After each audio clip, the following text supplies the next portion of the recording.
So you good? I'm good. Oh, geez. You good? I'm good. Okay. All right, so welcome back to episode 2 of the Grit and Grindstone podcast. I'm James. This is Andrew, and we have with us today Gabriel Wright. Gabriel, appreciate you being here. We had every intentions of having an episode 2 before the 9-month mark. However, what we're going to get into today is there's a lot of things that happen, life happened, and we kind of had to put everything on hold. But we're back to try to fill everyone in and hopefully set a path to continue more of these more frequently than every 9 months in the future. Yes. So, Gabriel, Yep. You want to tell everybody about yourself, who you are, and all that, and then we'll get into the gym situation? Yeah, let's do it. So my name is Gabriel Wright. I am the pastor at Gateway Family Church. You'll hear a little bit more about our church in a few minutes. I'm also one of the coaches at CrossFit Trustful and been a member there for quite a few years now. And so I'm friends with these guys and glad to be a part of this podcast. And I'm Andrew. I own CrossFit Trustful and a few other businesses, and have been. We wanted to do this podcast back in the day to interview not just professionals, but people that had gone through trying times. It's called Grit and Grindstone for a reason. And we experienced a little bit of a grindstone ourselves. So that's the reason why, unfortunately, episode 1 was in March. I think so, yeah. Of last year with just James and I, where we kind of started the process, introduced what we wanted to do. And then episode 2 just got postponed to today. This is like the first time. And so I think today is going to be really fun to hear from Gabriel, because I have been interacting with him for the past 8 months since this happened. But I haven't really been able to interact in terms of like asking him these questions. And we had, in our community group, we had people submit questions, and we'll get into those here in a second. So, it's going to be fun. It's going to be a fun little time here. So do you want to just get into straight up the grindstone that you're talking about, what happened, and then we'll go into, y'all obviously, with Gabriel being one of the coaches, and Andrew's on the board, is it board of directors at Gateway? Is that what you call it? Call it the trustees. Finance team, yep. And they obviously have a very close business and personal relationship, and how just in those trying times, you kind of lean on those that you can trust, and do that to get through it. So, for everybody who doesn't know, do you remember the date of the fire? Yeah, and I will say it's kind of getting ahead of myself, but last night when I was making a post to the Facebook, kind of updating everybody, which we'll get into today, the fire was May 7th at 1:30 p.m. And Trustful had a flood. Remember the 2003 flood? I do not, because I was not a Trustville back then. Do you remember it? Were you here? I was in Mobile. It was the 100-year flood. 100-year flood. For everybody that doesn't know, there was a 100-year flood, and I have to pay, which I won't because the new building will be out of the floodplain, but this entire time I've had to pay for flood insurance because it's in a 100-year floodplain. Well, anyways, it flooded in 2003, and I bought it as a foreclosure in 2012 because I believe True Blue Printing was there, and it wrecked their business. And there's literally a rusted water line 4 foot off the ground on the insulation when we were framing the walls and stuff that you could see. And it's like, holy smokes. And if you kind of do an eye level, you realize from that 4 foot line straight to the road, that was all underwater. That's why Bryant Bank is so high.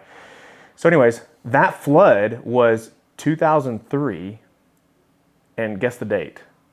May 7th. May 7th. That's crazy. Which is crazy. And guess what time? 1:30, bro. 1:30. So I saw that, and I immediately, I told Sophia and Cass, I was like, what the heck? So if I ever sell the building, I'm selling it on May 6th. May 6th, 2043. So, but no, that building's gone through a lot, and the fire was on May 7th, and then May 8th is when we started with GFC. Mm-hmm. So, I think it'd be cool. Tell me. Let's talk about May 7th. I mean, right? Yeah. Where were you when you got the call? Do you remember what went through your mind or anything like that? Yeah, I was here. I had food in my mouth. I was eating something. I don't know. Here being at his house. That's where we're Yeah, I was here. Yeah. Sorry, Yeah. I'm here at the house. I was eating, and Perry called me. Yeah, which is my wife. Yep, Gabriel's wife, and was like, "Hey, the gym's on fire." I'm like, "What?" And then she was like, "It's really on fire." So I got in my truck and immediately came to the gym. And by the time I could see the smoke. I turned on Civitan Park. I could see the smoke. I was like, "No way, no way." Because when I hear the gym's on fire, I think like what anybody would think, like something not like the whole gym is on fire. You know, Yeah. anything There is besides Like there's fire. something on fire at the gym, right. Yes. yeah. not the entire gym. Right, or there's somebody, the railroad has been clearing weeds and, it's just blown out of proportion. Sure enough, it was on fire. And when I pulled up, there was already a fire truck, which shout out to Trussville Fire Department. There was already police vehicles there. Shout out to Trussville Police Department, keeping everyone back. Firefighters had already gotten lines out, and they'd already broken the bay door, and they were around back. And I actually, when I got there, I went straight to a police officer. I was like, "Hey, I own the building. Is there anything I can do?" And he's like, "Yeah, the back door needs to be opened, or the front door, because unfortunately our Knox box, we had just changed the locks, and so the firefighters couldn't use it." So I was like, "Son of a!" So I went back to open the back door, but the lock had melted, so I couldn't get in. But later I found out, because at that point I didn't think the fire was bad. I thought it was just back in reboot, and it was just a little bit of fire, and they'll put it out here in a second. But I couldn't get that door open because the plastic had melted. And so I went back around, and they ended up opening a far door. But if I had been able to open that door, I would have been smoked, because Chris Schmoll was telling me that things gas off as they heat up, and it goes from a building has a little bit of fire to it turns into an oven. Everything heats up, and then everything dries out, and then it just erupts. And so had I opened the door, I would have introduced oxygen and would have been really, really hurt. Like the movie Backdraft. I mean, it's, Exactly. Yes. And so that was the first blessing of the day, that we have little thumbprint things, and the batteries had fallen out, and the plastic had melted. So I went around front and basically helplessly watched as everybody put it out. Chris Schmoll came up there on his off day. Brand Jones came up there on his off day, and then the rest of the Trussville Fire Department put it out. So, that's basically the fire, and everybody was lots of tears, of course, and comforting candidates and comforting everybody. I was the one making a lot of jokes, trying to lighten the mood, as best as I possibly could. yeah, what else can you do? There's nothing that I definitely put a lot of sweat and tears and blood and all that into it, but it is what it is. There's nothing that I can do to change the situation, so you might as well make it as good as possible. So, but yeah, right after there, I started working. Like, it was, what do I need? What's the plan of action here? There's no time to be sad. I need to get these people and provide them a service. So, Now, did Perry call you So first, or did she call Andrew then? I'd like to know that. So we were, so like I already said, I pastor a church. After church, we ended up doing a counseling session, which I don't normally do after church. And so it put us late leaving. And so we had already missed lunch, and so we decided to stop by Publix and just grab something quick and go to the house. Well, I was in Publix grabbing the food, and one of Perry's friends had driven past the gym and saw it was on fire, called Perry, and this is before the fire trucks had even gotten there. Called Perry, said, "Hey, the gym's on fire." And so Perry immediately calls me while I'm in Publix, and I'm in line, and she goes, "Get out here now, we've got to go to the gym." And I was like, "Why?" She said, "It's on fire." And I'm thinking, okay, that's terrible. I don't know what I'm going to do. I'm going to just go there and stand and watch it, I guess. And so I said, "Call Andrew." And so I run out of Publix, and we drove straight there. And just like Andrew's saying, the fire department, police department, everybody's showing up, and we just sat there and watched it burn. I mean, it was a kind of a weird situation, and you're just not really sure what you can do or what's going to happen. And so, and I'm sure that we'll get into some of the details, but it was in that moment, we're watching it burn down. I walked up to Andrew and just said, "Hey, if you want to use the church, it's available. And I wasn't even sure. Like, I think it's one of those things like where you offer something to someone, but you don't even know if it's even a possibility. But I said, if you want to use the church, it's available. And Andrew was like, okay. And then just kind of kept going with what he was doing. And then like 2 hours later, after everybody had kind of dispersed, I got a phone call from Andrew and said, hey, are you serious? I was like, yeah, man, let's do it. And so, yeah, by, like we said, that afternoon, I actually had a small group at the church that I had to be at. And so whenever I got to my small group, Andrew and Candace and Sophia and Lee and some other folks came up, and we started breaking everything down that we use for church. And thankfully, our church is not big, but fairly simple. I mean, we've got a concrete floor. We've never installed carpet. And so it's just really a box. And so it made it kind of easy to be able to set up something for people to be able to work out. And so the next day, 5 a.m., I showed up, and some of the coaches showed up, and we had class, just like normal.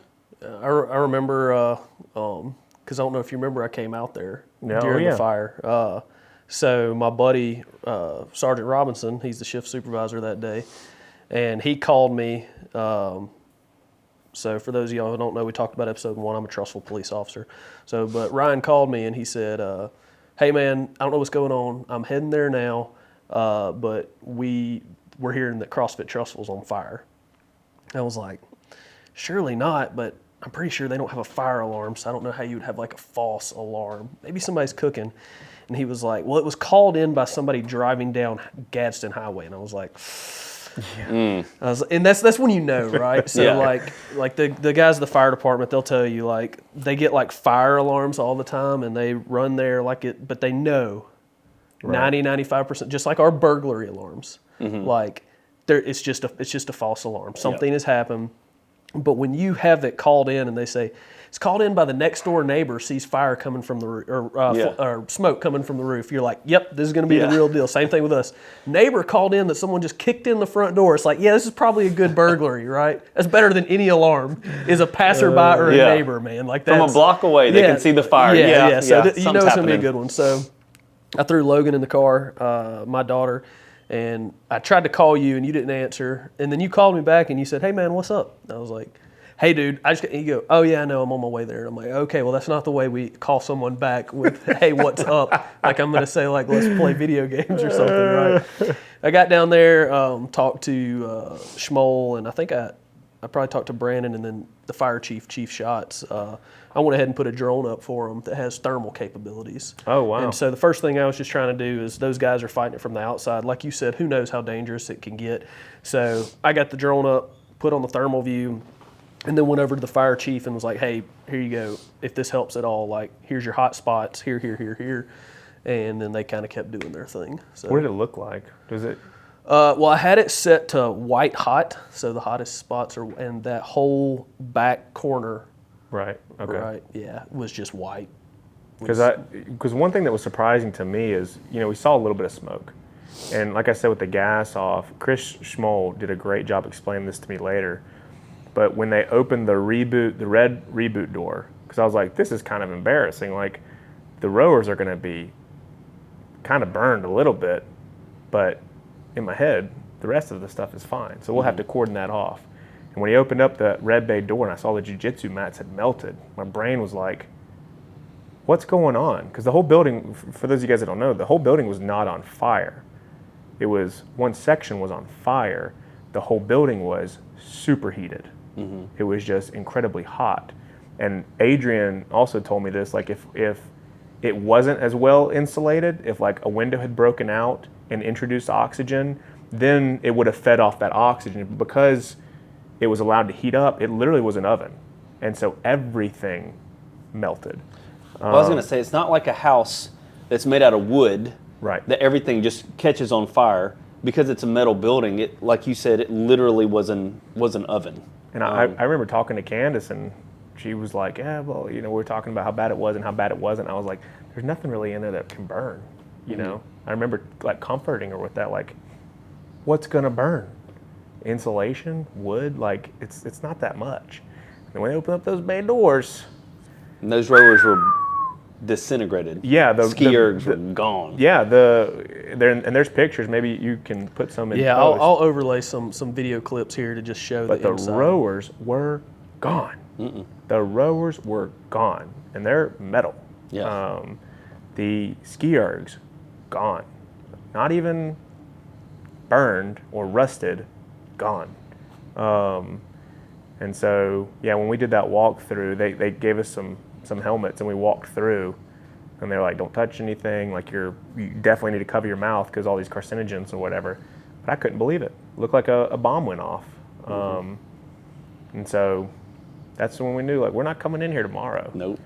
We're not coming tomorrow. So this was on a Sunday, Yeah, it was Sunday after church. and classes continued Monday at 5 a.m. Yep, Yeah. both essentially. classes. Yep. So both of y'all talk through the setup. I mean, because first off, hats off, like, not trying to blow smoke, no pun intended, but like, pretty big issue. Didn't take a week, anything you assumed Right. or figured the best way was to just go ahead and do whatever you had to do to keep things rolling as normal. Yeah. Yeah. How'd y'all decide to just roll into Monday? So, I mean, y'all obviously talked. I want to hear if you have any thoughts on that. And then, Yeah, I mean, like as far as like the church side of it, that's one of the things. Like sometimes people will ask me that question, like, how did you decide to let the gym use your church? You know, like what was that process like? And to be honest with you, like it's not going to be a really good answer. Like there's not much of I don't have a long thought process. And I don't want to be like Mr. Super Spiritual because I'm a pastor and a Christian, but like throughout the Bible, like there's never really a place where it says when you see your brother in need, go through a checklist of things that you know would qualify that brother to get help from you. Like when Jesus tells the story of the Good Samaritan sees a guy in the ditch, he immediately helps the guy out of the ditch. He immediately binds his wounds and then immediately takes him to someone else that can help him even further and pays for it. And so there was never this process of, well, let me see, Andrew's tithing record and see if, is this gonna benefit our church or is this gonna hurt our church? It was just an immediate, hey, we have an empty box Monday through Saturday. Why not use it when someone else needs it? And so that part is really that was an easy decision. And thankfully, like our church, we tell people we're a pastor-led church. So I don't necessarily have a board that I have to go to make quick decisions. And so it allows me, I don't have to go through a bunch of committees to be able to make quick decisions. It does help that Andrew's part of the finance team. But it was a very quick, easy decision. As far as the Monday morning, what did that look like? Well, Andrew programmed a body weight only workout, so that makes it a lot easier. Smart. You don't have to worry about equipment. it's like it's way too hard. It's awful. Yeah, it's a bad workout. It's super by bad. the way.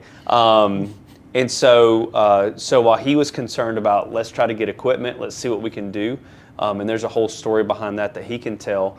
From my end, I was there Monday morning at 5, and so it was really about, hey, let's try to make this as easy and comfortable as possible for the people. So it was turning on lights and getting everything set up and really showing the coaches how to do all the stuff and then kind of letting them run with it. And so I was there for that 5 and 5:45 class to help them get going. What did those look like, size-wise? I mean, I would assume it would be less than a normal 5. Yeah, I mean, maybe it was a little bit less. That day we combined the Reboot program and the CrossFit program, so everybody kind of worked out together. How many people were there? I don't remember how many people were there. I'm gonna guess. I mean, if I was gonna guess, I would say there was probably 30 people there for the first. Like that 5 a.m. class, like it was pretty full, and then the 5:45 is just Reboot, so it was a little bit smaller.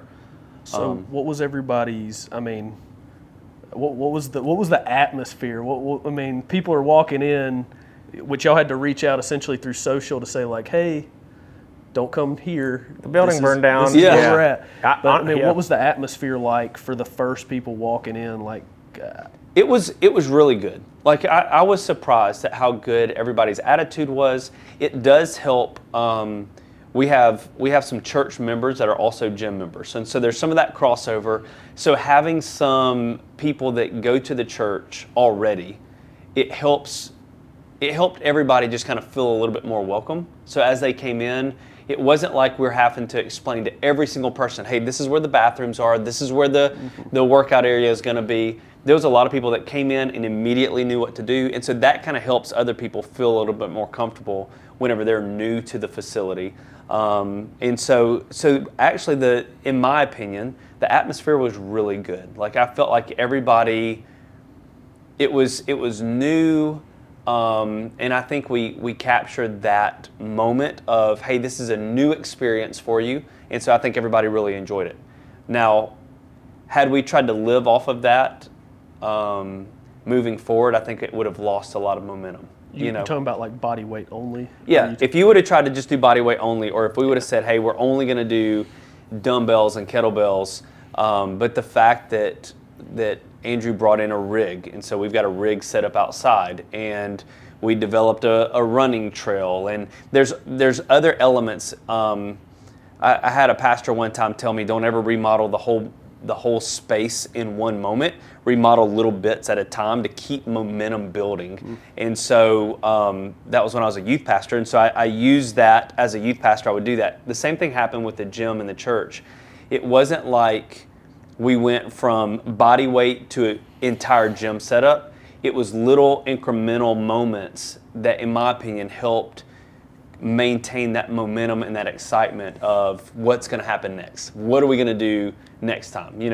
We can't do wall balls, and I think everybody was fine with that. And now we can do wall balls, and so hey, we're going to bring in bikes, and we're going to bring in ski ergs, and we're going to have more ski ergs than we had before, and more bikes than we had before. And so I think adding those little elements along the way, as opposed to, well, we're just going to do body weight for the next 6 months. I think if we would have done that, I think the gym would have folded. I think you're right. I think people, generally speaking, can be reasonable, right? Like, they also, if they, there's people that are there that have been there since you bought it, or shortly thereafter, or since it moved into the most recent building. And so for them, I'm sure it was a great loss too. And so I'm sure they had some semblance of happiness that they could go in Monday morning and get a workout in. But I came out with you because you did like an all hands on deck if you're not working out and you are available. You don't have to help, but I'd love your help. So give us the Monday from your perspective, because I kind of captured it all, and I'll throw up some clips while you're talking about it. But. Which was a great idea. You offered your services. I didn't ask you to be there. You were like, you're going to want this film later. And I wasn't, I have a marketing degree. I wasn't thinking about marketing. I was thinking about solving, like get equipment, get space. So that was a solid. And so that will forever, immortalize that day. But on Sunday, as we're standing there, everybody was like, it'll be fine. And I genuinely appreciate the thought, but everybody's like, we'll just go to the trails and we'll work out in the park and it'll all be fine. I was like, no.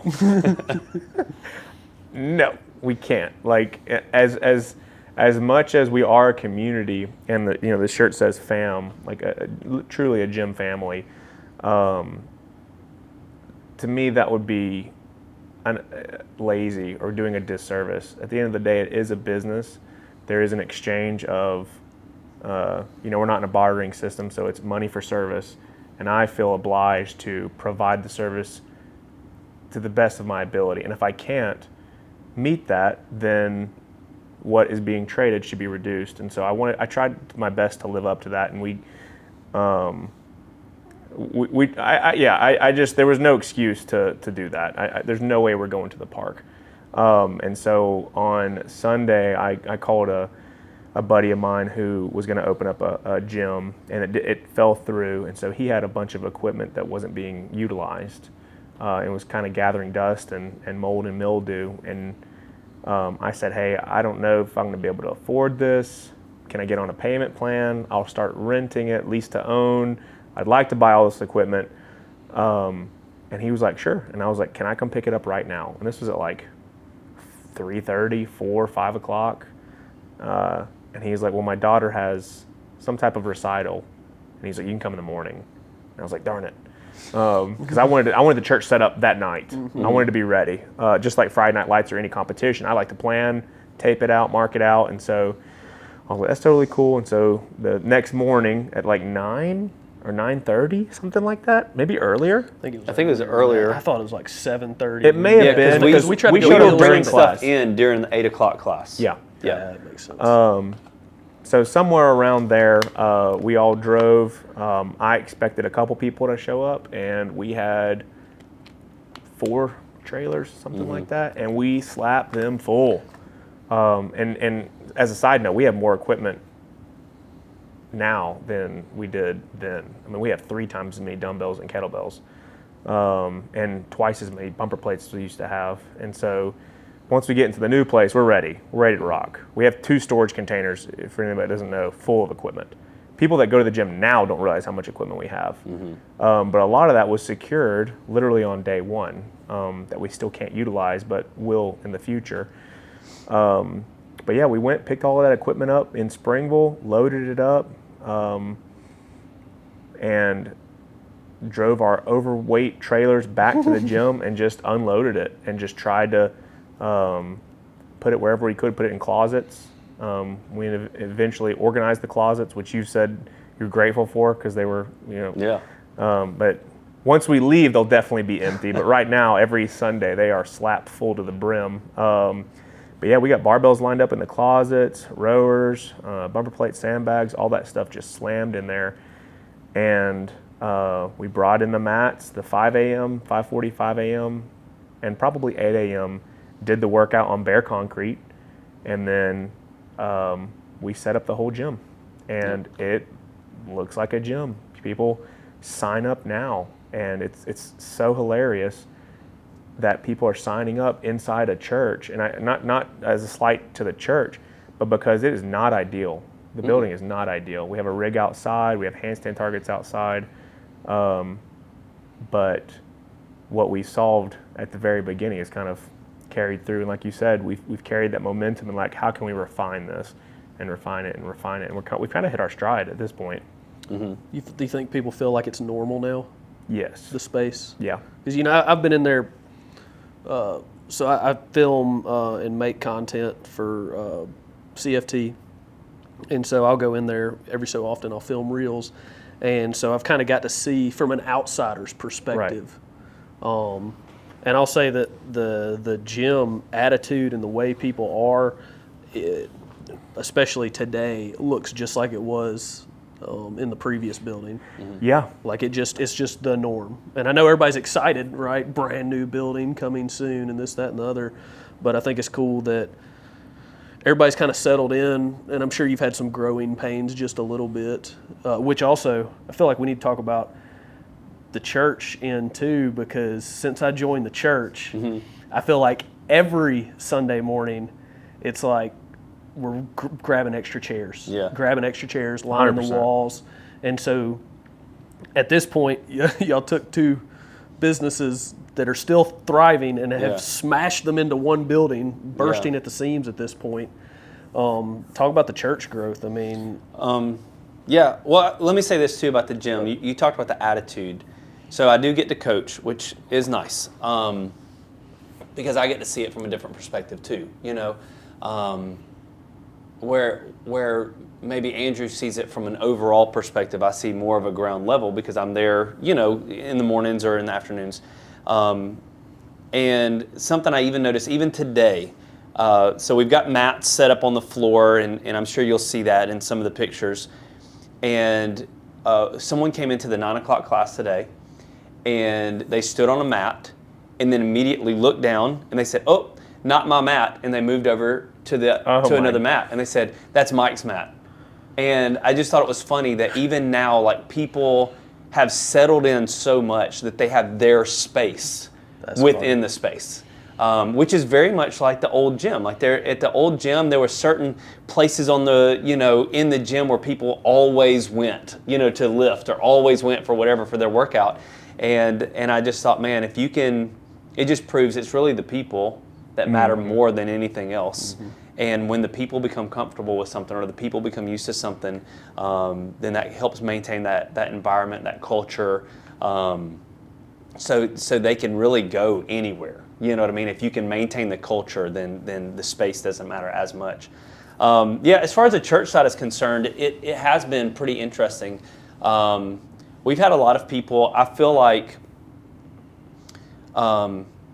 we have a lot of people that have come to church since the gym moved in.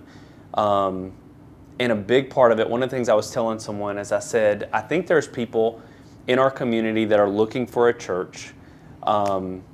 And the problem with looking for a church is literally it's kind of like going to a gym. Actually, it's that first step. It's walking in. 100%. And I think there's some people that whenever they come to the gym to work out, or they come to the church to work out, they've crossed that barrier, but not in a spiritual way and not in an intimidating way, because they know, oh, well, this is where I work out. So then Sunday morning, it makes it a lot easier for them to come back. And so we just had a guy Sunday morning. He was his first time visiting the church, but he's been going to the gym, and so he brought his family to church Sunday morning.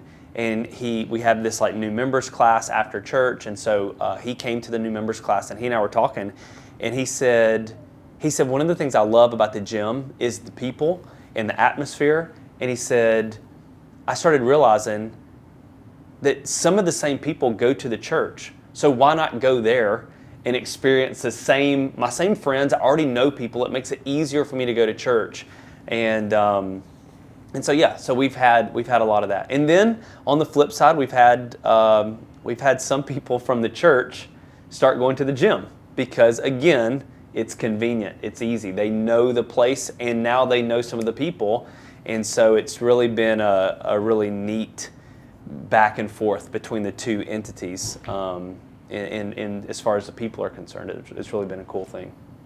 That's awesome, and I think that y'all have done a good job. Once again, I kind of get to be outside looking in on both perspectives, or on both situations. I bet you, I would be willing to bet money that there are people who go to the church right now who have probably heard, like, you talk about it being utilized as a gym, but probably still don't understand it or realize it because the equipment is hidden so well. I think the closest piece of equipment that they could even see would be the mats that I'm not going to give away their position, but they're secretly hidden inside the building. Yeah. But everything is hidden. Right. Like nothing. The rig is out back. Nobody ever goes on that side of the building, right?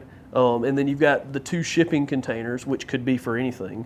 Which we literally have had people say, I said something about the shipping containers one time from the pulpit, and I had people come up to me afterwards and say, now where are those located? And I'm like, they're literally by the front door. Like, I believe that. Yeah. Like, how do you not know this? But people just, they're oblivious to that part. Andrew, one of the things about Andrew that he's done in moving into the church, and so I would suggest this to anybody that, anybody whose gym burns down and you go to a church, right, to do church. That's a very specific niche, right? I know this happens all the time, so I'm sure this is going to help. We can write you a playbook. Yeah, we'll help you out. But I think this happens, it really does happen more than you think, of people having to utilize someone else's space. As a pastor, we've had to utilize other people's space before too. But one of the things Andrew has been very meticulous about is making sure that nothing shows.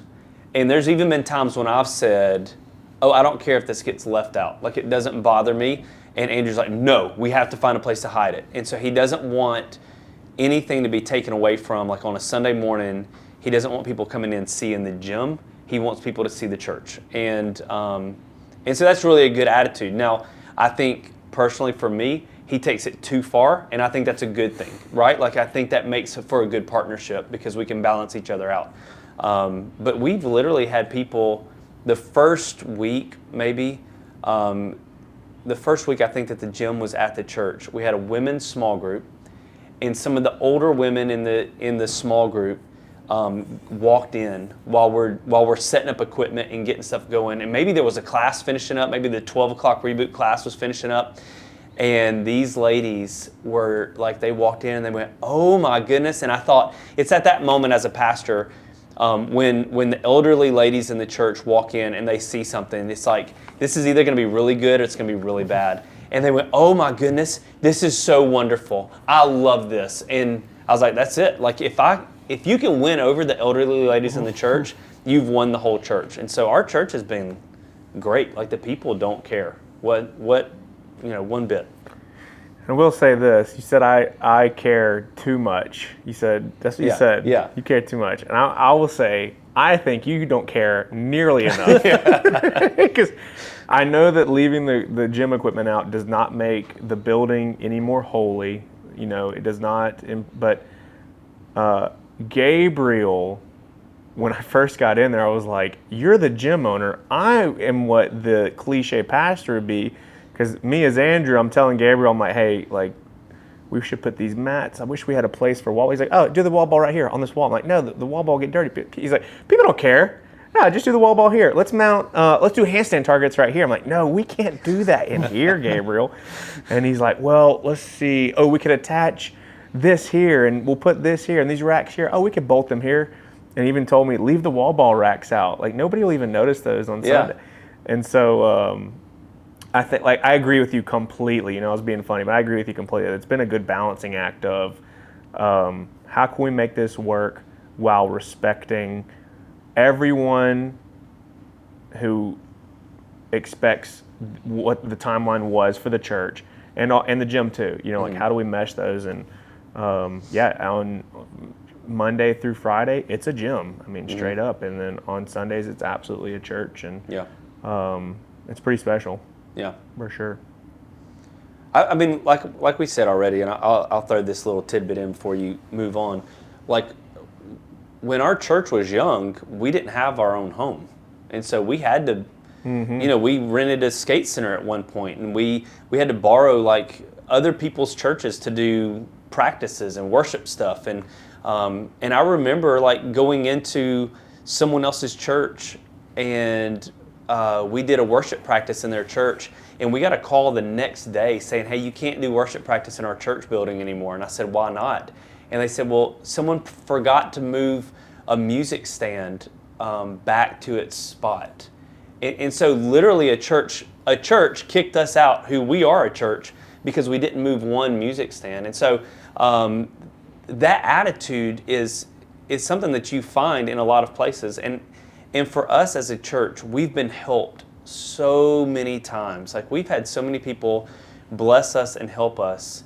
And I just feel like you got to be that way for other people too. And you don't want to ever be taken advantage of. But I think if you're doing what God's asked you to do, then you don't worry about being taken advantage of. And so I think for us, that's made it very easy for us to partner with Andrew and Candace. And I think them being people of integrity and honor helps too, because I know that he's not going to try to take advantage of the church. And so we've been able to work out very well together. Yep. And I was telling Candace the other day, I was like, would love it if, not that Gateway burns down, but if once we get the new space, we'll have a ton of space. If a new church, like back when you were in the skate station, if we can utilize that for somebody else, I said that would be such a cool 360 where it's just all circled back. Gateway better not burn down. Yeah.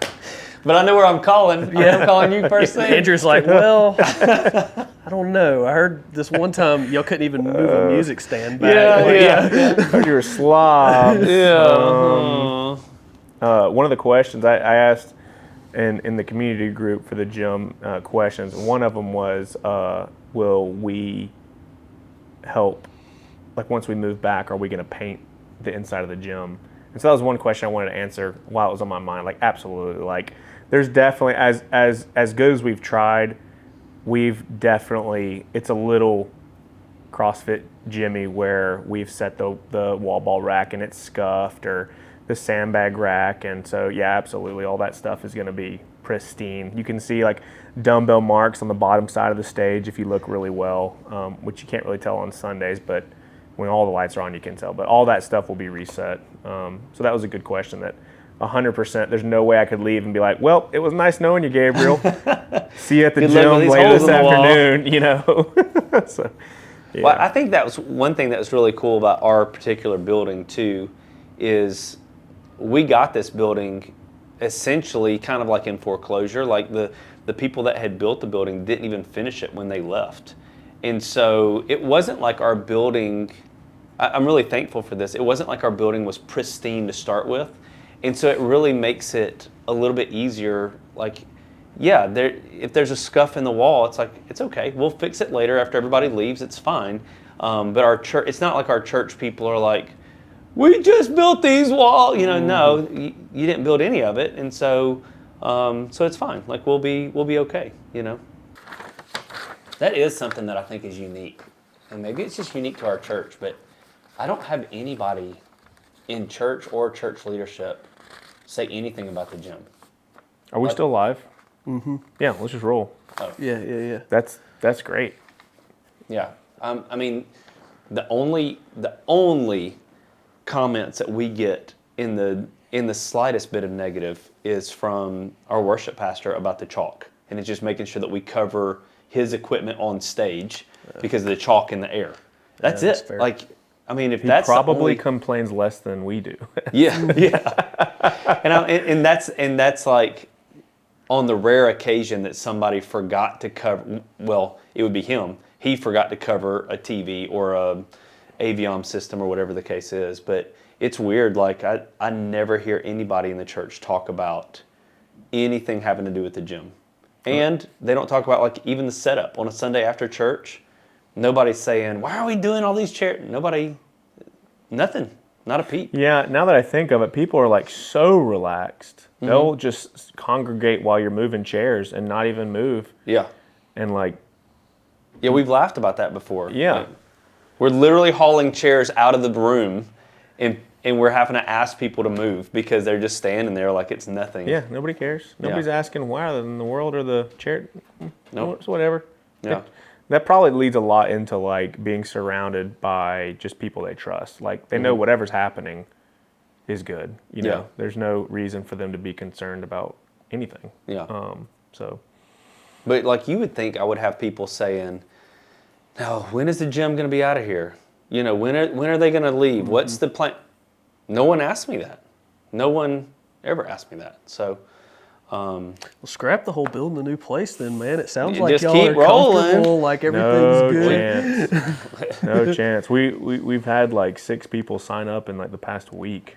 And that's my biggest fear right now is when we do announce, which we're not going to announce. We can't announce right now. For anybody that, I think I actually said that we would announce in this podcast, and after talking with other people, we can't because the 18th is the Zoning Adjustment Board, which is a big meeting to know where the building footprint will be. And then the 22nd is the Downtown Design Board review meeting, which will dictate if they like the paint and the brick and the steel and all that stuff. And so we don't want to, out of respect for Trustful, we don't want to release something and make them feel pressure to like, oh, you guys, you know, you got everybody hyped. And so respectfully, we're going to wait until basically the 22nd. When we get approval, we'll release it. But what was my point in starting that? You told everybody that it was clickbait for the podcast. What? Oh. It was clickbait, right? Why did I start that sentence? I don't know. That was one of my main concerns at the beginning, though, especially when we had all those mats and I was pressure washing. They took them out of the gym because I didn't know what the insurance situation was going to be like, what the timeline was going to be like. So we took as much as we could out of the gym, including melted mats, and pressure washed them with Dawn. And I must have pressure washed them 10 times in the church parking lot. And I was working like a madman around the clock, just imagining some little old lady being affected negatively. And to hear you say that, like, nobody's cared at all, is super comforting, because that was one of my main motivations, to not create that for you or for anyone. Yeah. Well, I wasn't there when y'all were bouncing around. Like, I've only been at Gateway in the easy times, the good time, right? But I've heard the story a couple of times, and anyone who has been through that, like with Gateway, been in the skate center like you talk about, I mean, has to be just incredibly appreciative, you know, and thankful, and feel blessed to be in that building. Yeah. Which I assume is why it made your decision a little bit easier to be like, hey man, I got you. Yeah. Like, I got a space that you can share over here. Sure. So I just think it's cool. I think everybody's been really, like, y'all have been fortunate Yeah. with how cool everybody's been Oh, yeah. on all sides, I think. I think that's the thing. Like, whenever you've been blessed, and so the Bible says in Genesis, God told Abraham, I'm going to bless you to be a blessing. And I think what we do a lot of times in life is we get blessed. Like, maybe God provides something for us, and then somewhere along the way we forget that it was God that provided that, and we take ownership of that blessing. And so when we take ownership of it, then we can't be a blessing to someone else because we're holding on to it so tight. And I think for us, as a church, as a leadership team, we recognize the fact that the only reason we have this building is because God blessed us with this building. And that's not like a cliche thing. Like you said, you've heard the story a million times. I told the story yesterday to our new members class. Like, it really is a God thing that got us into this building. And so I can't hold on to it with such a tight grip that I can't allow other people to utilize it. Now, yeah, I mean, there's a level of that, you know, as a pastor, you can't just allow anybody and everybody to come in. Obviously, people would trash the building, or they would come in with a different culture, you know, like things that maybe that our church would not approve of. But understanding a gym is not doing anything, you know, outside of that. And our gym in particular, like if you ever come to CFT, you'll notice, like, although we play music that's like, it's not like we're playing Christian music in the church, but if there's something that's questionable, immediately the coaches are changing the channel. You know what I mean? And switching the song. And that was something that was happening at the old gym. That's not something that's new to the church. And so I knew that going into it. So it does make it easier for me to know that, hey, I can bring these guys in because they're not going to bring questionable things in that I'm going to have to deal with. If the worst thing that happens with the gym coming into our building is that they put some holes in the wall or chip some paint, that's easy to fix. That's not a big deal. One of the questions was, since the gym's been there, a lot of things have been added and taken away. Will that help the church? That's one of the questions that somebody asked. Yeah. So I guess they're talking about probably the bridge, the concrete pad. Maybe they think the containers are an issue. What do you think? Yeah, I mean, ever since we started, we needed a place to run. And so, you know, you built the bridge to give the gym people a place to run. But on the flip side, that's in our extra parking area. And so it gave our church people an easier way to walk to church. So there have been some things that have been added for the gym. But I think the fact that you and I talked about a lot of that stuff ahead of time, and we knew that, hey, I can use this for the church side too. So we did put a concrete pad out on one side of our building in an area that was never used. And right now the concrete pad is covered up with black mats, and we've got an outdoor rig set up, and the ropes and the rings, all that's out there. And so where our church can't necessarily utilize that right now, when the gym does leave and go back to the other building, the rig will be gone and the black mats will be gone. Well, then we're left with this nice concrete pad that we can utilize for outdoor things. And so so there's a lot of stuff like that Andrew and I, going into it, looked at it and said, hey, if we could do this, is it something that could be used after the gym leaves? And then that made the decision making really easy for me as a pastor to be able to do those kind of things. The shipping containers, you know,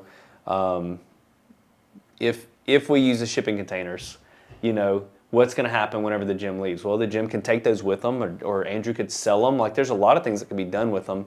But even if they had to stay, like, it's a shipping container, it's storage. So it's everything that we've done so far, as far as the church and the gym is concerned, has been stuff that we could utilize later.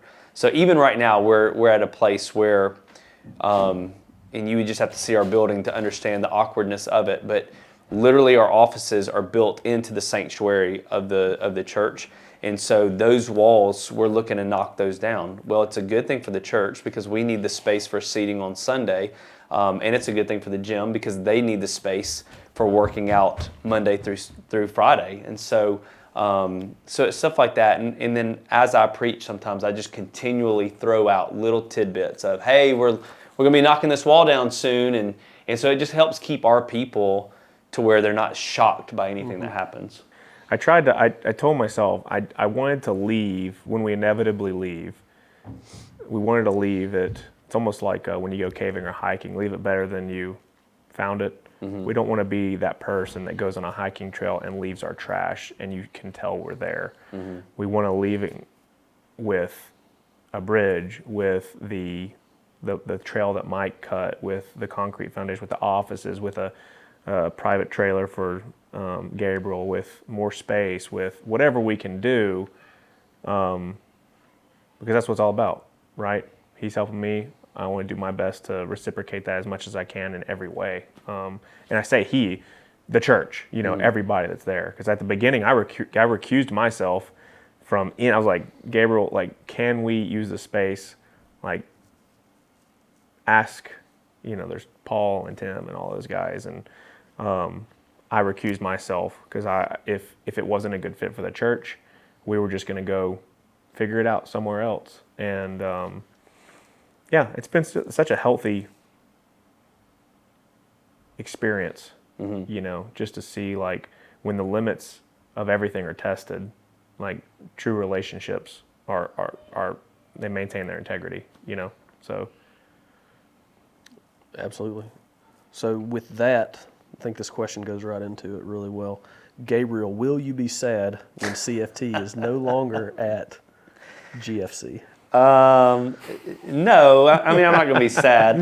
That's a funny question. The thing about it is, like, the good thing about it is I go to the gym.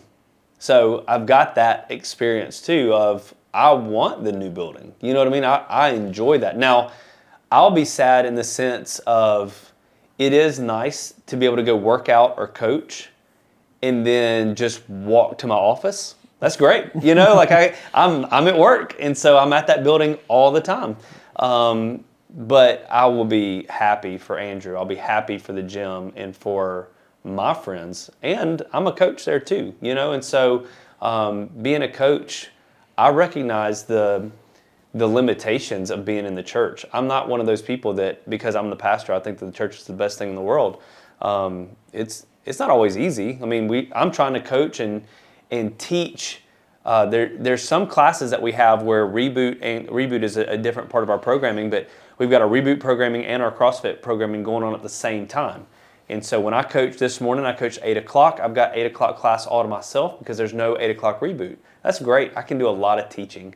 But then whenever Reboot comes in at 9 and they need the music started at a certain time, but I'm trying to teach, and so it's a little bit more difficult. So yeah, from a pastor's perspective, will I be sad? Maybe a little bit because I won't get to have my office right there. But from a coach's perspective and an athlete perspective, I'm going to be super excited for the gym to have the new building. Same question for you. I'm just reading from the sheet. And what's the question? Will I be Will sad? you be sad when it's no longer at the church? No. You don't like the setup and tear down? I do. I think I'm more of a math person. I like math. So the first thing I did at the beginning was got on Canva and calculated up like a pixel per square inch of athlete space to figure out, like, where can we fit? What's the optimal layout? And the church sanctuary is just not good. I mean, it is just the sound booth, the way it's angled, because you're filming the stage, and then the offices, those angles are hard to overcome with how human beings need to all face towards a coach. And 2 classes of 14, like you said, 30 were there this morning. That's 15 people per class in a space that's a quarter the size of our previous gym. And also that goes straight into the programming too. It's hard to program because you got to be creative. I mean, I program for the gym. We don't use any other program. I love Mayhem. I love. But you couldn't use them. Can't. It's impossible. They don't provide for an outdoor rig. Yeah. Well, and not to mention, it's more complex than that, but also simpler. And what I mean by that is, let's say there's a workout that's 21-15-9 of, let's just say it's Fran. Can't do pull-ups and thrusters because that doorway is a bottleneck. People can't be going back and forth. And it would be a slow workout. It'd be more of a walk than lifting. Or double unders and thrusters. Can't do it because that's 2 mats. So instead of 14 spaces, that's 28 spaces, and we don't have it's impossible. And so it's, now that I've programmed there for 8 months, we're doing benchmarks that I wrote back in, June, July, August, September, now that it's January. But at the beginning, it was a brain bender of how do you fit so many humans. And the good thing about building this new building is I was able to design it based on what we've learned over the past 15 years at the previous building into what's most efficient. And Reboot was a little too skinny. It was long enough, but it's 20 feet wide is a little congested. If it was only 24 feet, and then we got to 24 and a half feet. So you go, that's perfect. Now there's a lot more space for the coach to go in between all the lanes. And so now, as much as I do love the church, and I don't mind the setup on Friday, or the teardown on Friday and the setup after church on Sunday, obviously I look forward to those disappearing, but more so just the organization. Being able to walk in, being able to program things what traditional CrossFit and traditional Reboot should be, it'll feel so much less, tight. And I think that's the one thing that everybody has been very understanding, but the one thing I think that people are going above and beyond is their patience in understanding that it's tight and there's nothing that can be done about that. And so I genuinely appreciate that. But that, just in going from however many square feet we're at, close to 2,000 square feet, something like that, to 10,000 is going to be quite unreal. I think most people, when they watch that walkthrough video, are like, yeah, cool, nice, 2 stories, and that's a pretty big open space. You forget. Yeah, you walk into it for real. Yes, different. Yeah. And that it's not just at the old gym, we had the bathrooms and the kids' room all in the middle, kind of like that sound booth, where it's not ideal, but it's just there, and it is what it is. The new gym, that's deleted. That's all towards the front and optimized. Every square inch is optimized, and there's a second floor. I told Candace, she was like, people aren't even going to be able to understand until they're in there. And I was like, I don't think I can either. Yeah. Just to be able to see what extreme organization truly is. So it's going to be exciting. There was a lot of dead space. Super. With the height, you know what I mean? Like the height was too high for it to be just a main level CrossFit gym. I know you had stuff stored up over the bathrooms. Absolutely. But it was like the whole building needed to be shorter or it needed to be taller with a second floor. And I think that from what you've told me, it's going to accomplish that with the new building. Yep. Right? It's going to be 2 floors. We're going to have a kitchen. We're going to have offices. We're going to have a conference room / media room for this. And for anybody else who wants to do a podcast. Yeah, maybe. I've got a great idea for the new building. Now? A little late. Have you thought about putting an MMA cage? Oh my gosh. Slap in the middle, right?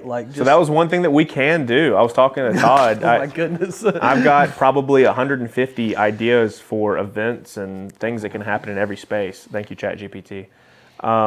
And one that Todd brought up, he's going to be renting Lions Private Jiu-Jitsu. They'll be upstairs as a permanent, space. And that's one thing that he's at the Civic Center tearing down every week, like us. It's awful, especially when you have however many, probably thousands of pounds of those mats. But now he'll have a space where those are down permanently, and Jake Elkins will be there with Ironclad Wrestling. And so, yeah, it's just it's optimal space. It'll have a high ceiling, but calculated to what is the most efficient in terms of the temperature, and the lighting, because all that's being done by the architect right now. It's not me and purchasing a foreclosed building and going, I think this many lumens is good. Nope, it's calculated. And so I think all those little things that we try to make work over the years, like the reboot was a little too dim and a little too harsh light at the same time. Like now it's going to be perfect, and the ceiling is going to be perfect, and the heat distribution is going to be perfect. And so, yeah, what? That's a tall order, man. What? It is. I believe Just you. saying perfect? Yeah, you're saying Yeah, perfect yeah, yeah. a lot with everything on camera right now. And I don't know. Let's say this. Let's say replace this. those words. Like Yeah. with Compared to where we were and what we had, this building is going to be No, I agree. 100 times better. I mean, it's Well, I think there's a difference when something's done on purpose and then something's fit in. right. And so that's where it'll be perfect for what you need it to be. I remember my dad was he pastored a church, and they were in a building that wasn't a church. And so it wasn't optimized for church. It was meant for something else. And then they were able to move into another building that was built. It was just a shell building, and they were able to build it out. Right. With everything set up for the church, and it made it so much easier. And so it was perfect. You know what I mean? For them, it was set up just right. Yep.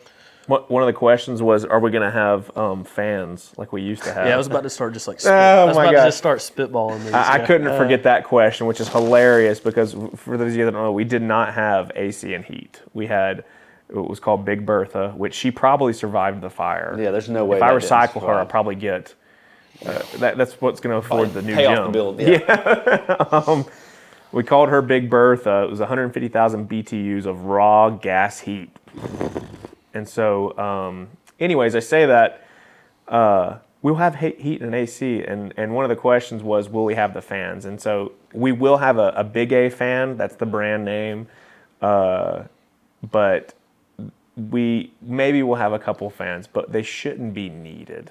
We're not going to buy, I think we had probably 24, 350 watt, whatever, massive industrial fans. That's not going to come back. And I think that's a fine question, but I think the walkthrough showing the fan and also like feeling the heat and air will go a long way. Yeah, we like probably don't need. I don't think you realize that you don't need when you have like steady air conditioning in Right. there at all times, keeping it at a comfortable temperature. Right. Which I don't think I can even appreciate, and like putting myself in the shoes of like what that's going to feel like with like pressing a button and it's comfortable instead of flipping on Big Bertha and it goes from frozen to the surface of the sun to In back one spot. right. Or when it rains and all the humidity and all the water coming in, because you got to have the doors open because otherwise you'll suffocate. Yeah. Or Yep. So I think that was a question that was kind of you just haven't been there. So, Yeah. but if we do need fans, we'll get fans. I mean, it's at this point, that was one of the cool things. I said we have much more equipment than that we need for the church, and more equipment than we used to have. That was one of the things we got, a Big A fan. And so that's in the storage container ready to be mounted, which will circulate a massive amount of air. So we probably won't even need the heat and air as much as we would have had we not had that fan. So that's exciting. I'll just keep spitballing these because I know you Yeah. got a bunch of people submit questions, right? So with all the extra space, right, are you going to be offering different classes besides CrossFit or Reboot? They even, just for example, Zumba or something more specific on a Saturday? Yep. And is there anything that maybe you don't have lined up but you think would be a good fit for some of the space? We're looking for a massage therapist. We'd like a massage therapist to either rent from us or be a 1099. So if you watch this and you know somebody, we're actively looking. We're talking with a physical therapist right now, negotiating, getting her in there. We have Lions Pride Jiu-Jitsu, and then Ironclad Wrestling, and then Good Grind Coffee. We'll have a coffee shop upstairs in the kitchen. I'm meeting with somebody about running events and like having a venue space. That's outside of the gym. For the gym specifically, it's very easy. Like that stuff requires planning. For the gym, it's whatever, anything. Zumba, spin classes, self-defense stuff. All of that is on the table. And I mentioned the ChatGPT list. I mean, truly, I have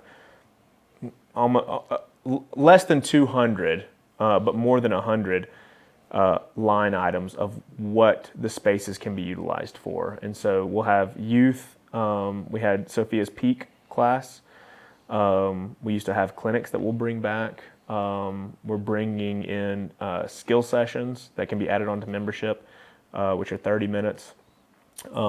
And yeah, basically anything you could possibly imagine, we now have the space to offer it. So if I'm not mentioning it right now and you bring it to me, it's not like how do we make this work? It's sure, we'll just find somebody who has that skill set that can do that. Because previously we had an open gym area, Reboot, and CrossFit. And when Sophia was doing Peak, she was in the open gym area. But if there were open gym athletes, Sophia's outside or kicking those athletes out. Now that's not a problem because we're going to have a concrete space with an outdoor rig and the outdoor space and the open gym space and a CrossFit space that's twice as large and a Reboot space that's optimized and an upstairs space. So yeah, that was a long-winded answer to say, Yes. yeah.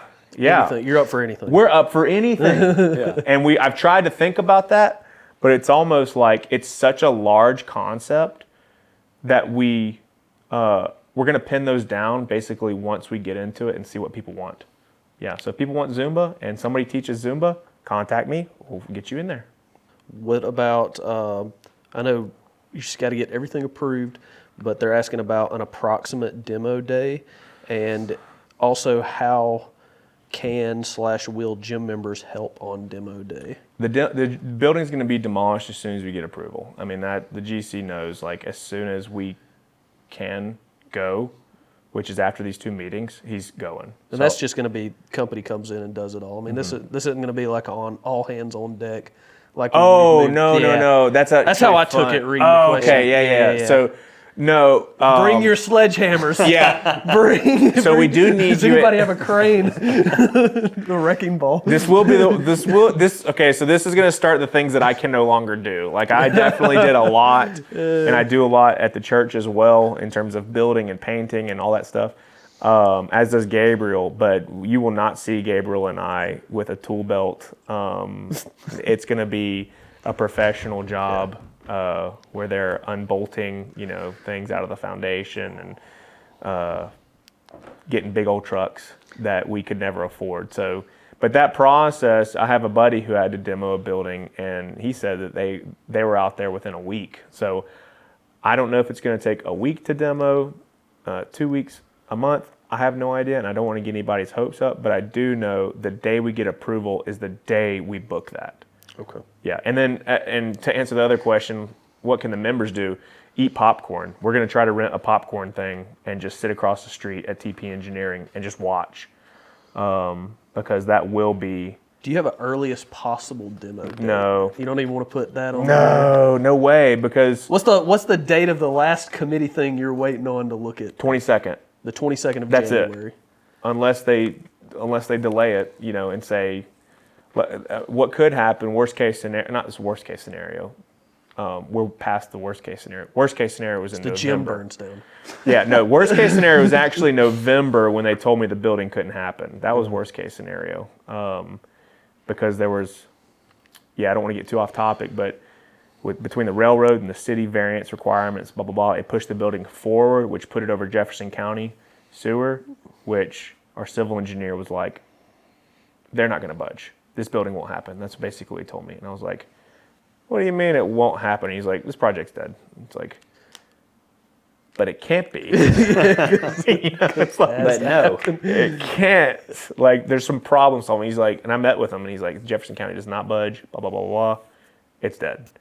And so there's basically like a 10-foot, because it pushed the building forward, there was like a 10-foot wide, little area that we could build. Because if we brought the whole building forward, it put a section over Jefferson County sewer.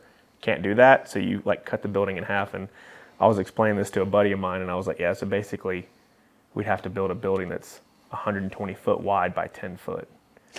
and this is what he said. He goes, but you can build multiple floors, right? It's like, it's one of those you cock your head like, are you being serious? And he's like, dead serious. This will be CrossFit hallways. Yeah. Gabriel, you're on floor 17. I'm going to be coaching CrossFit on 17, 18, and 19. Yes, but so, and I appreciate everybody being super patient this entire time because I was trying to update everybody, and it was impossible. I would have come off as schizophrenic because it has not been an easy process. It may have looked like it was pretty cut and dry, like, oh, you just build a building. There was a lot of this. And I knew that publicly, personally, as a husband, you just got to be like this, make it look like it's calm water, even though you like Ace Ventura, riding through it, you have to make it smooth. And so, basically November 1st and November 30th, the building was dead, and I just had to wait on what the civil guy said. And basically he said it's 99.9% going to be totally fine. And so, but yeah. So I forgot what the question It was the demo day, but so the last thing he's waiting on is the 22nd of January, and hopefully, they're going to update as much as they can when they can. Yeah, on the 18th, it's hey, we're good. This is what we're starting to build. And on the 22nd, it's this is what the building can look like. So I'm blurring out the photos right now.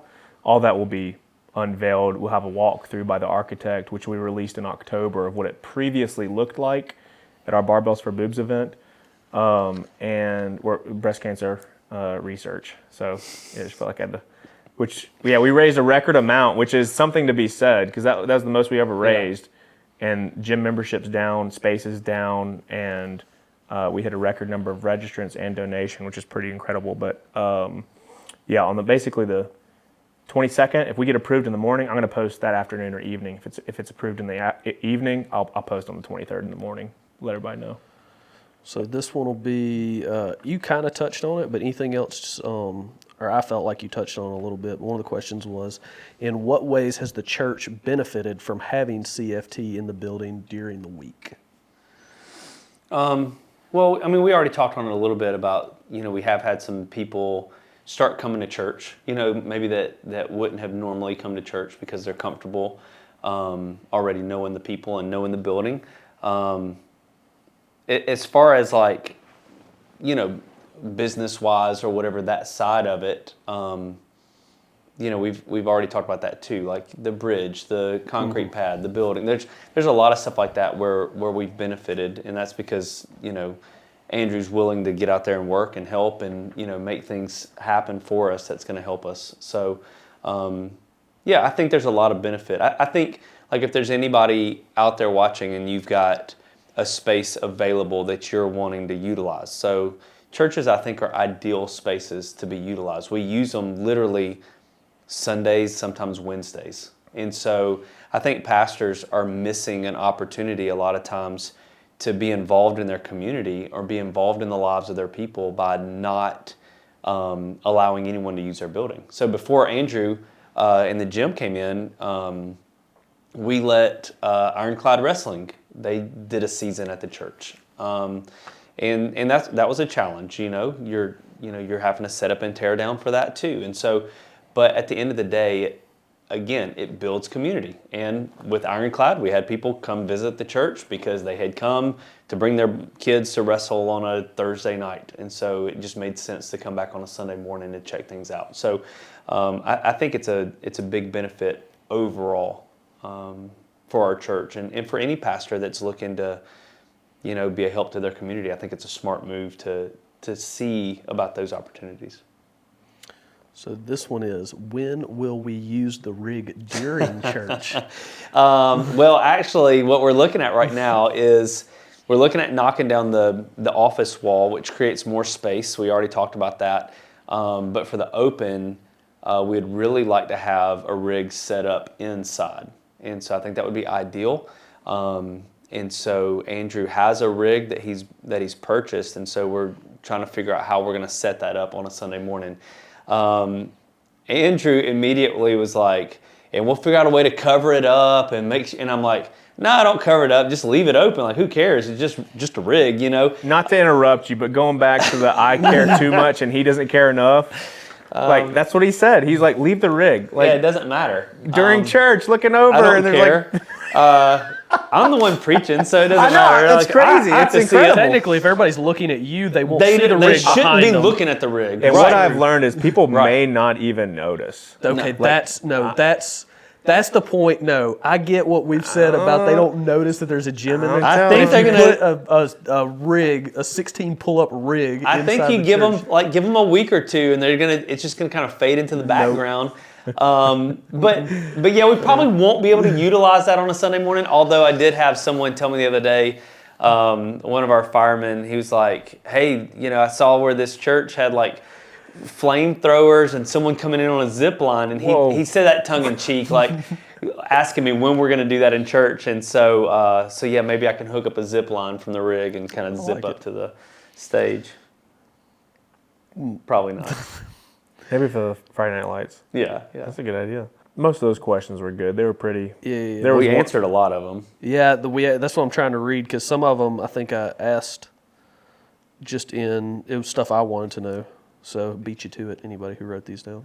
But the new gym is going to be in terms of the look, I would have just built a metal building, but Trustful requires a beautiful building, and that definitely is more expensive.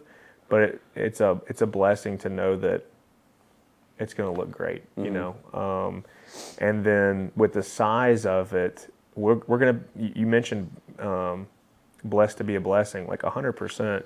I hope we can allow anybody that's ever wanted to try anything the opportunity, because now we're going to have the space, like you have now, and we don't have. We will have space, and if somebody wants to get married there, affordably, roll with it. We'll be able to do that. So those are the things that Candace and I are most excited about, that all the things we've always wanted to do but couldn't do, we can now, like a birthday party at the gym, for example, for a kid. Can't really do it unless it's in the spring or fall when the temperature's just right. Now, for all the gym members, you want to have a big old party and you don't have the space, there you go. There it is. So we're excited about getting those experiences.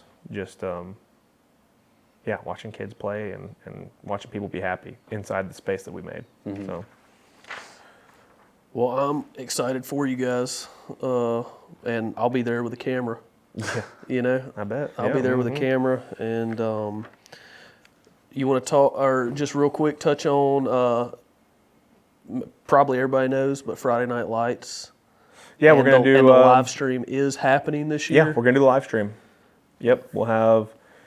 I think we've got like 8 sponsors lined up, something like that, and they're all going to have a certain amount of time on Friday Night Lights. We're going to do 2 hours this year from 4 to 6 because poor James. 3.5 is grueling. Talking about underappreciated. James is behind the computer just jamming on the microphone, on the walkie-talkie, changing shots, lining it up, communicating to the... And so that will only be 2 hours. You'll still have all the different classes, but you're going to have like a prime time, this live stream. Yeah, so we'll basically start at regular time 3 and go till 7 or 8, whenever it is. But 4 to 6, we'll start 3, 2, 1, go at 4 o'clock and introduce the live stream, the sponsors, the teams, what we're doing, the event. And I talked to James probably, a month ago or so, seeing if it was possible. And I think it's just the coolest thing that he's on board and wants to do it, because the fact that we're running a gym inside a church still just tickles me pink, that it's even a thing. And the fact that we're going to be doing a live stream with announcers and multiple cameras on the floor, all organized with judges and doing it right. And it's just so funny. And so I just can't wait to look back on that film when we're in the new building and go, how in the world did we do this? Why did we do this? But it's going to be lit. It's going to be very fun. It's going to be exciting. This will probably be one of our more exciting years, because everybody knows when the Open's over, the first week is March 1st. When the Open's over, it's going to be almost April. At that point, there's no reason why there shouldn't be a skeleton of a building up, so in the live stream in 2025. I want smoke machines. Yeah. I want pyrotechnics, right? Fireworks show. Yeah. That was one of the things that we bought. We bought LEDs and like a mixer for LEDs. We have so much stuff that we never would have ever bought. We have smoke machines still, so 2025 is going to be. I don't want to downgrade 2024, but 2025 at that new place is going to be gross, super gross, because we'll have a balcony. You'll literally be able to sit up top and watch. We set up the announcers on the balcony. Oh, dude, we can do it behind the glass upstairs. Oh yes, let's go. All right, skip this year. No, that's good. It's good to have stuff to look forward to. This one isn't a question, but I think it's like a cool way to like wrap this up. Which it says not a question, but thank you both for holding us all together and continuing to pour your heart and soul into all of us and our future. And I think that's summed up perfectly, just knowing everyone that I know. And I would imagine it hasn't been easy for either of you. It's been a lot of moving parts. Yeah, and I'll take, and not to take this one from you, Gabriel, I'll let you. But I think he would say the same thing, is that it's definitely not about us, me and Gabriel. He's got his support system, I have mine. But I always want to mention people, like in the posts that I do, to thank them, but it's such a long list, it's impossible. Like Candace, like even the kids being patient, our babysitter watching them when Candace and I are working, 18-hour days or whatever, just getting crushed. All the coaches being understanding, and able to coach, all the athletes being understanding, everybody that is interested in watching this and supports us emotionally and all that stuff. So it's, we may be here talking, and this person may have been thanking Gabriel and I, but I think what they're actually saying is thank you to everybody. You know what I mean? Mm-hmm. And without realizing that the church had to be patient. Every member, all those ladies had to be patient with you to allow you to be what you were allowed to be, So it's been a truly community effort across multiple disciplines, so. Yeah, from a church perspective, it could have been very different if the church people hadn't have been as supportive as they are. And even to the point, like on Sunday afternoons when we're tearing down the church, there's a lot of gym members that stay and help, but there's a lot of people that don't go to the gym, that just go to the church, that stay and help. And so I think that's a big thing. My life could have been a lot more difficult trying to do this if I had to navigate around people constantly complaining. And so it's been like he said, we're the faces of a lot of this stuff. We're the ones, because we're the most vocal and we're the ones that are out front. But really, it's a community effort. It really is. Yep. So we're going to do this again. Yeah, I think, we're going to try to actually keep this going now, right? This is the format that I think me and Andrew would both like to do when we have somebody on and either talk about, kind of like we did today, a major event, or we get to know someone on a little bit deeper level, have some serious conversations. I like doing this. It's just the setup is, it takes a while. But this was episode 2. Gabriel, thanks for my pleasure with us, dude. My pleasure. It was a blast. And y'all follow us on YouTube. We will make sure we post on all our socials whenever we're going to drop an episode 3. I imagine episode 3 will be after, hopefully after everything is approved and moving forward. And if so, then we will officially release the renderings or something along those lines of the official new building for CFT. Yep. And then once we get past this, honestly, I definitely want to get past the fire in the building and all this so we can focus on others. I would love to get to know, I know Gabriel personally very well, and a lot of the stories that he's told me. I would like to re-interview Gabriel, more focused on him and what has led him up to this point to being okay with all these things. Obviously, we don't have time today because we'd just be here all day. But things like that, learning what has shaped somebody and becoming the person they are and the leader they are. So I'm excited to get past the next episode so we can start really learning from people. Well, awesome. We're going to wrap it up there. Thanks for joining us if you made it this far. and we'll see you next time.